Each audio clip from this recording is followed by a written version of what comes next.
Hello दोस्तों, welcome to the Pasi leader. दोस्तों, अपने इस कड़ी में आज हम पासी समाज के एक करोड़पति विधायक के बारे में बात करेंगे। जी हाँ दोस्तों, आज हम बात करेंगे उत्तर प्रदेश के कौशाम्बी जिले के मझनपुर विधानसभा के विधायक श्री इंद्रजीत सरोज जी के बारे में। दोस्तों, इसमें कोई शक नहीं है कि आप में से कई लोग इस पासी नेता को जरूर जानते होंगे, पर दोस्तों मेरा वादा रहा कि मैं कुछ ऐसे रोचक तथ्य भी बताऊंगा जो आप लोग नहीं जानते होंगे। दोस्तों, इससे पहले मैं आप लोगों को बता दूं कि ये वीडियो शायद कुछ लंबा हो जाए, तो प्लीज़ कृपया इस वीडियो को अंत तक ज़रूर देखें, क्योंकि हमारे कुछ भाई सिर्फ टाइटल देखकर ही यह निर्धारण कर देते हैं कि ये पासी हैं या नहीं है। दोस्तों, मैं आप लोगों को बता दूं कि जिस भी पासी नेता के बारे में मैं वीडियो बनाता हूं, बिना पुख्ता जानकारी के नहीं बनाता, पूरी जांच पड़ताल के बाद ही बनाता हूं। यूपी गवर्नमेंट, सेंट्रल गवर्नमेंट की जो साइटें हैं, मैं उनसे इन्फॉर्मेशन निकाल कर ही वीडियो बनाता हूं। इसीलिए दोस्तों, मेरा आप लोगों से अनुरोध है कि इन वीडियो को ज़्यादा से ज़्यादा शेयर करें, ताकि अपने अन्य पासी भाई बहनों को पता चले कि ये नेता भी पासी हैं या पासी समाज से आते हैं, और अपने पासी समाज के बारे में इन्हें जानकारी मिल सके। चलो दोस्तों, अब चलते हैं अपने टॉपिक पर। दोस्तों, श्री इंद्रजीत सरोज जी ही उत्तर प्रदेश के कौशाम्बी जिले के ग्राम नगरोहा खुर्द में सन 14 जनवरी 1963 को पैदा हुए थे। इनके पिता का नाम स्वर्गीय भाई दीन है व इनकी पत्नी का नाम श्रीमती पुष्पा सरोज है। दोस्तों, इनको एक पुत्र व 3 पुत्रियां हैं। दोस्तों, इन्होंने अपनी शिक्षा दीक्षा इलाहाबाद विश्वविद्यालय से स्नातक की है। दोस्तों, अगर इनकी संपत्ति की बात करें तो ये करोड़पति विधायकों में गिने जाते हैं, क्योंकि इनकी चल व अचल संपत्ति लगभग 14 से 16 करोड़ के बीच में है। दोस्तों, ये वर्तमान में सपा से कौशाम्बी की मझनपुर विधानसभा से विधायक हैं। दोस्तों, इन्होंने अपनी पॉलिटिकल शुरुआत इलाहाबाद यूनिवर्सिटी से ही शुरू की थी, और कॉलेज से निकलते ही इन्होंने बीएसपी मतलब कि भारतीय समाज पार्टी की सदस्यता ली और सक्रिय राजनीति में उतर गए। बीएसपी में ये 1996 से 2019 तक रहे। बीएसपी में रहते हुए ये 4 बार विधायक बने, 1996, 2002, 2007 व 2012 में, और बीएसपी में रहते हुए ही 2017 में इन्हें हार का भी सामना करना पड़ा। दोस्तों, 1996 में इन्होंने भाजपा के श्री वाचस्पति को 10,952 वोटों से हराकर कुल 42,297 यानी कि 39% वोट प्राप्त किया था। इसी प्रकार 2022 में सपा के शिव मोहन चौधरी को 4,313 वोट से हराकर 49,318 मतलब 37% वोट प्राप्त किए। वह 2007 में सपा के सुरेश पासी जी, जो अपने ही समाज से आते हैं, को 27,363 वोट से हराकर कुल 57,899 मतलब कि कुल वोट का 48% वोट प्राप्त किए। वह 2012 में दोबारा सपा के शिव मोहन चौधरी को 1,142 वोट से हराकर कुल 91,000 वोट मतलब कि कुल वोट का 44% वोट प्राप्त किए। दोस्तों, इसके बाद इन्हें 2017 में भाजपा के लाल बहादुर के हाथों से हार का सामना करना पड़ा, जिसमें लाल बहादुर ने इन्हें 4,160 वोट से हराया। दोस्तों, इसके बाद इन्होंने 2019 में बसपा को छोड़ दिया और सपा ज्वाइन कर लिया। दोस्तों, ये जानकर आप बहुत ही हैरान हुए होंगे कि इन्होंने ऐसा क्यों किया। जो इतने सालों से इस पार्टी में रह रहे हैं, वह जीत भी रहे हैं, तो इन्हें क्या ज़रूरत पड़ी निकलने की। कोई बात नहीं दोस्तों, चलो मैं बताता हूँ। दोस्तों, बीएसपी में कई दशकों से एकाधिकार की लड़ाई चल रही है।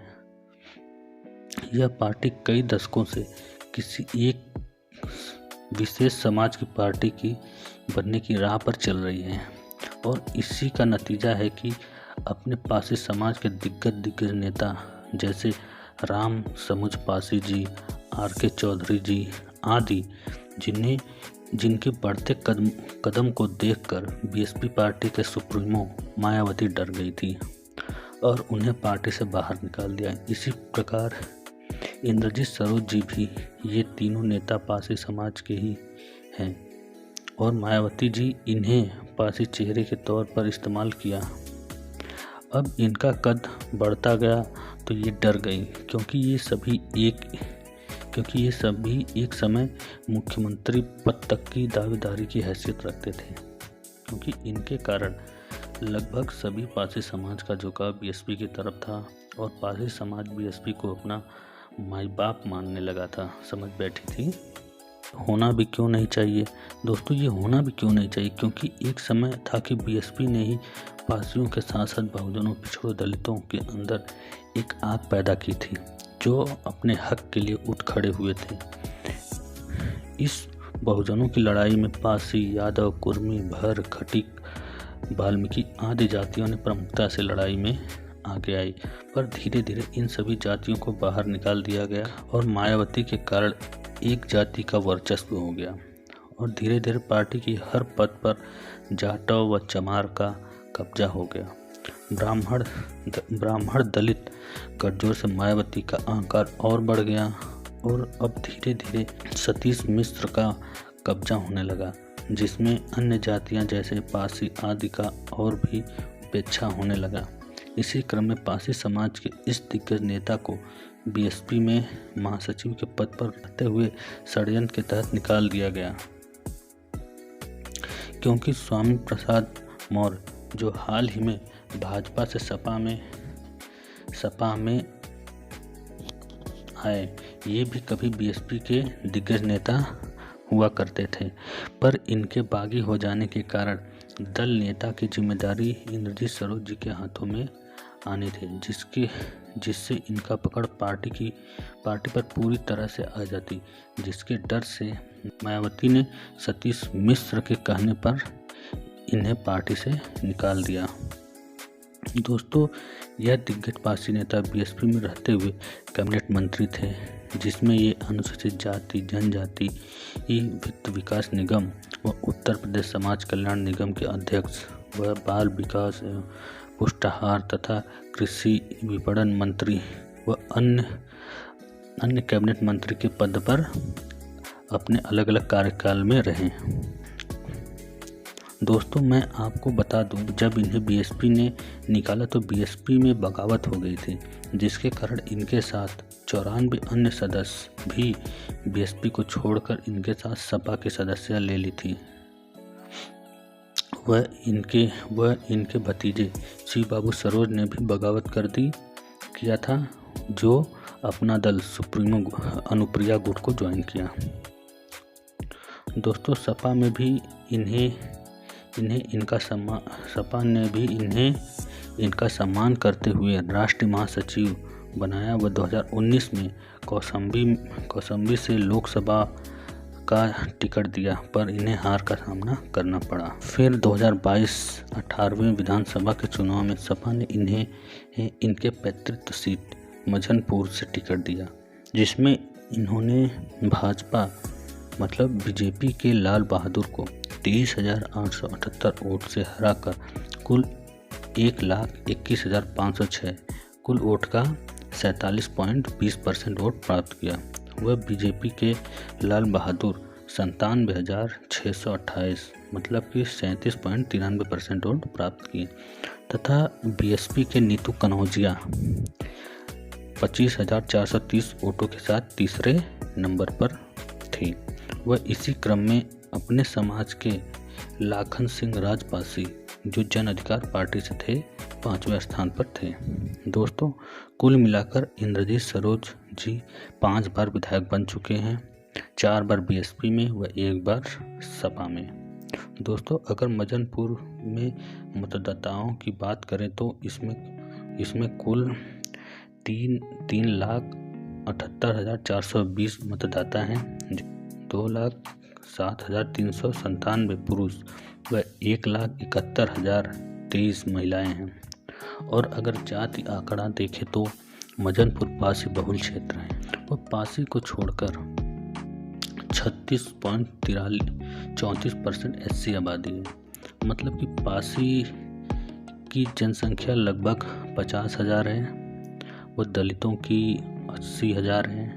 इसी क्रम में लोधी की, धोबी की 50,000 है, वह ब्राह्मण 30,000 है, वह मौर्य जाति 30,000 है, यादव जाति 20,000 है, पटेल जिन्हें कुर्मी कहते हैं वो 20,000 हैं, वह अन्य 80,000 के लगभग हैं। दोस्तों, इसीलिए कहा जाता है कि यूनिटी में बहुत पावर है।